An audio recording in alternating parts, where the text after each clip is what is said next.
Hey everyone, what's up? My name is Kaylee and welcome to my channel. Today I'm going to be telling you a story about how I was robbed. So my parents' house pretty much was robbed. I was in grade 9 or 10 and that day at school I wasn't feeling really great. I had kind of indigestion and I just wanted to go home and deal with that privately and not in a public washroom, if you get what I'm saying.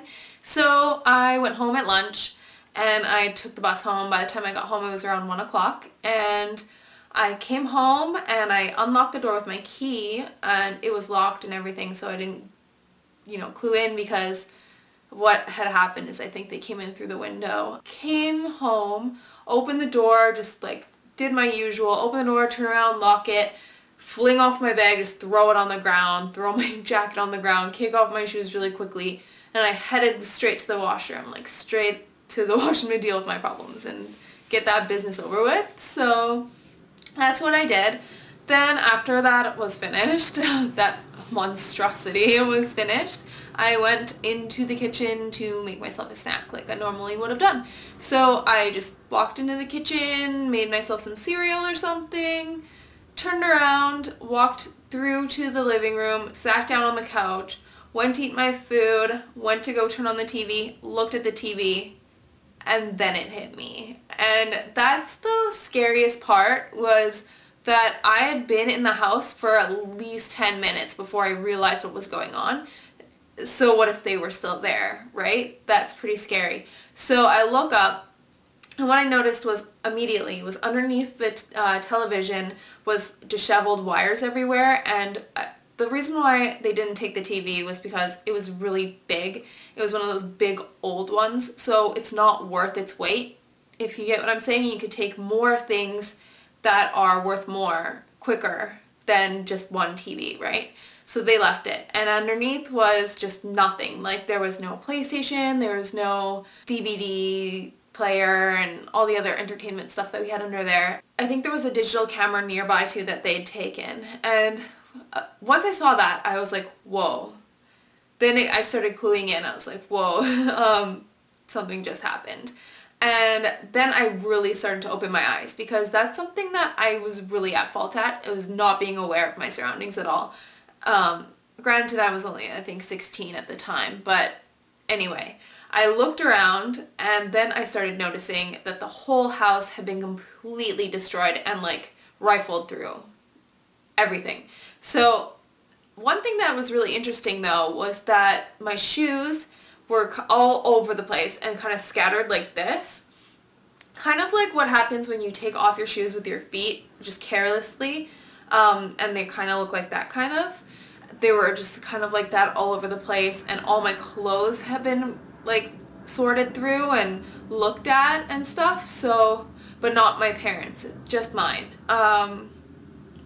And so that means to me there must have been a woman either as the main perpetrator or an accomplice. So that was interesting to me. Also, it looks like, yeah, like I said, that they came in through the window. Beyond that, after I saw this mess, I called my parent and told her what happened. She came home from work early and the police ended up coming, and like I think they took a few fingerprints on the door or something like that. But nothing came out of it that way, and like they were never caught. So, and there was like no investigation at all, like no one cares. Unfortunately, we didn't have any homeowners insurance, so we did not get reimbursed for any of the things that were stolen from us. However, way you'd like to think about it is, since they didn't take more than $1,000 from us, kind of means that we didn't have a lot to take. So even though it doesn't seem like a lot, it was a lot for somebody in our tax bracket. So it's kind of good, kind of bad if you think about it that way. My parents did replace all the things that were stolen that were mine. So thanks. If you're watching, thank you for doing that. And I think the only thing that I've learned from it pretty much, and that's I've carried with me, is definitely not wanting to live on ground level areas. So we lived in a basement, and I'm kind of traumatized to this day to live somewhere so easily accessed from outside and like the public area So I definitely live on second, third floor kind of thing. Also, I had nightmares after that. So I'm not even sure if this is real, but since I continued to live in the up place that we had, since I continued to live in the place that we had, I did have a lot of, I guess, nightmares of somebody peeking in to see if we were home so that they could steal more. Now, I don't know if that was real or if it wasn't real. We had kind of a suspicion of someone that was in the area that could have done it, but it was unfounded. It was just, guesswork. But I kept dreaming of that woman staring in. I'm not sure if it was real or not because it was so vivid to me, but it's probably not true.